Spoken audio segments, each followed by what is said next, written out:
Selamat siang, Shalom. Perkenalkan, nama saya Fernti Hwayo. Saya dari kelas MJ 701 dengan mata kuliah Manajemen Hubungan Industrial dengan NIM 2102010701009 Prodi Manajemen dengan dosen pengampu Joko Suharyanto SEMM CPOD. Di saat ini saya akan mempresentasikan jawaban ujian akhir semester dalam bentuk video di mana judul kasus yang diambil yaitu perselisihan hubungan kerja dan PHK massal,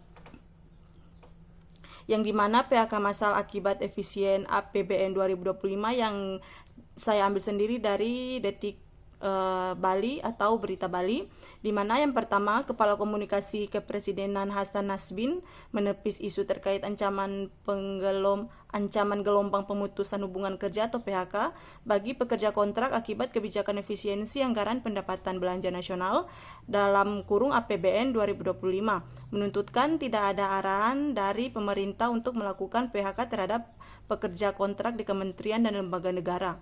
Dimana kalau orang selesai kontraknya jangan bilang itu PHK karena efisiensinya. Kalau proyek selesai tidak dilanjutkan, itu halnya yang biasa. Tanpa kebijakan efisiensi pun kontrak bisa selesai. Jadi kalau dibilang adanya PHK karena efisiensi dijamin, itu tidak ada, ujar Hasan pada tanggal 13 bulan 2 2025. Dilansir dari Hasan juga menegaskan pengertian kontrak kerja adalah hal yang wajar dalam sistem ketenaga kerjaan berbasis kontrak. Menurutnya, keputusan memperpanjang atau tidak memperpanjang kontrak sepenuhnya menjadi kewenangan masing-masing kementerian dari lembaga.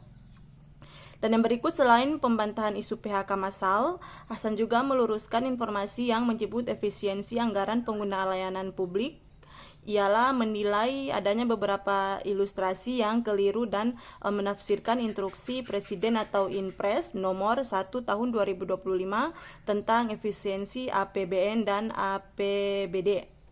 Beberapa situasi salah penafsiran Inpres, seharusnya yang dikurangi itu belanja yang tidak penting, bukan layanan dasar masyarakat. Yang berikut, negosiasi kolektif. Yang dimaksud dari negosiasi kolektif adalah proses perundingan antara pengusaha dan serikat pekerja untuk menciptakan kesepakatan mengenai kondisi kerja. Negosiasi ini juga disebut perundingan bersama, di mana tujuan negosiasi kolektif terdapat menetapkan gaji, tunjangan, dan kompensasi kerja, menetapkan kondisi kerja seperti jam kerja, disiplin, dan memutuskan hubungan kerja, menetapkan praktik perekrut, promosi, dan fungsi pekerjaan, mengatur hubungan antara pengusaha dan pekerja, di mana manfaat negosiasi kolektif yaitu menciptakan lingkungan kerja yang seimbang dan adil, mendapatkan kondisi kerja yang lebih baik bagi karyawan. Proses negosiasi kolektif, serikat pekerja dan pengusaha saling bertukar usulan, berbagi gagasan, dan memecahkan masalah. Yang berikut, kedua belah pihak membentuk tim tawar-menawar dan mengumpulkan informasi kontrak. Disetujui meningkatkan kedua belah pihak secara hukum, mempersiapkan negosiasi kolektif, memberi pekerjaan harus memahami kewajiban hukumnya, memberi kerja harus mempersiapkan negosiasi dengan baik, di mana tertera pada hukum ketenaga kerjaan peraturan mengatur hukum kerja antara pekerja dan pengusaha. Hukum ini sebelum dan selamanya yang terjadi pada masa pekerja tersebut.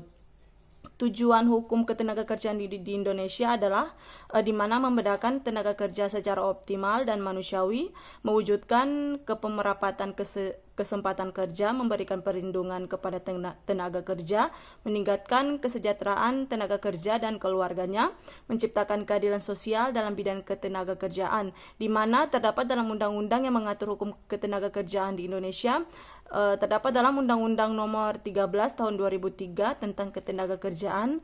Selain itu, ada juga peraturan pemerintahan yang terkait ketenaga kerjaan seperti PP Nomor 34 Tahun 2021 tentang penggunaan tenaga kerja asing. Yang berikut, PP Nomor 35 Tahun 2021 tentang PKWT, AIDAYA, waktu kerja dan waktu istirahat, dan PHK.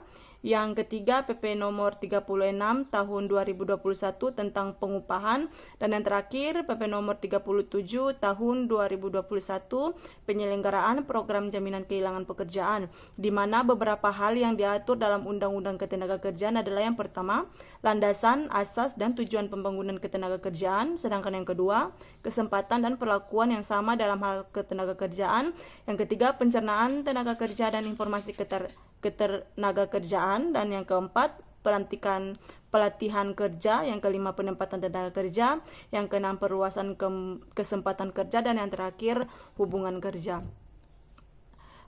Terdapat juga negatif terhadap bisnis. Dampak positif terhadap bisnis dapat kita lihat dari pertumbuhan ekonomi, industri, dan menciptakan lapangan kerja, peningkatan pendapatan dan pendatangan investasi, pengembangan infrastruktur, industri membuat infrastruktur seperti jalan, pelabuhan, dan fasilitas logistik. Peningkatan produktivitas mesin membantu pekerja menjadi lebih produktif sehingga menghasilkan lebih banyak barang. Harganya yang lebih terjangkau dengan peningkatan output secara besar-besaran, harga dapat turun, terpenuhinya kebutuhan masyarakat, industri dapat memenuhi berbagai kebutuhan masyarakat tersebut. Yang di bawahnya, strategis penyelesaian konflik dapat dilakukan dengan berbagai pendekatan seperti negosiasi, mediasi, konsilisasi, kompromi, dan kolaborasi. Di mana juga strategis penyelesaian konflik terdapat negosiasi, di mana negosiasi yaitu kedua belah pihak penyelesaian konflik secara bersama-sama tanpa melibatkan pihak tertentu atau pihak ketiga. Di mana juga terdapat mediasi, di mana mediasi ini menerangkan tentang pihak ketiga penyelesaian konflik terhadap tanpa pemberian keputusan yang mengikat. Terdapat juga di bawahnya konsiliasi, di mana konsiliasi ini mengajak kedua belah pihak yang bersengketa untuk melihat konflik secara bersama-sama. Dan yang berikut kompromi, di mana kompromi ini juga berperan penting untuk kedua belah pihak saling memberikan dan menerima sehingga semua orang mendapatkan sebagian dari apa yang mereka inginkan. Dan yang terakhir, terdapat kolaborasi, di mana membangun kerjasama dan pemahaman yang lebih mendalam di antara anggota tim.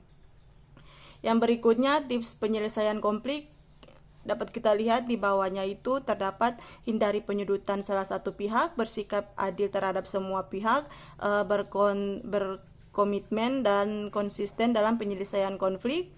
Yang berikut, pembangunan budaya kerja dan terbuka dan jujur, mendekati situasi dan pikiran terbuka, mengajak tim untuk menerapkan empati, mengembangkan metode penyelesaian masalah secara spesifik, mengambil keputusan bersama, manajemen konflik yang baik dapat meningkatkan kreativitas, produktivitas, dan keputusan kerja. Yang terakhir, di mana untuk meningkatkan hubungan industrial, Anda dapat menerapkan beberapa solusi berikut.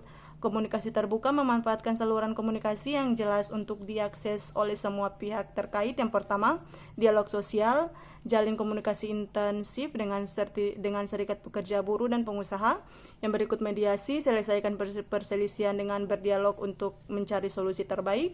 Yang berikut, arbitrase atau selesai perselisihan berdasarkan kesepakatan para pihak. Yang berikut, gugatan dan pengadilan hubungan industrial, selesai perselisihan melalui jalur hukum. Dan yang berikut, melibatkan semua pihak, libatkan manajemen, karyawan, dan pihak terkait lainnya dalam penyempurnaan. Yang berikutnya, pelatihan vokasi, bekerja sama dengan Balai Latihan Kerja atau PLK, Kemenker untuk meningkatkan keterampilan kerja. Yang berikut, menyediakan fasilitas terbaik, memberikan fasilitas terbaik kepada karyawan. Yang berikutnya lagi, menciptakan budaya perusahaan, ciptakan lingkungan yang dinamis dan responsif. Yang terakhir, prinsip dasar yang dapat dikembangkan dalam hubungan industrial adalah mutual trust, mutual respect, dan mutual benefit. Dengan hubungan industrial yang harmonis, diharapkan dapat meningkatkan produktivitas kerja, kesejahteraan pekerja, dan perekonomian. Demikianlah presentasi dari saya. Sekian dan terima kasih.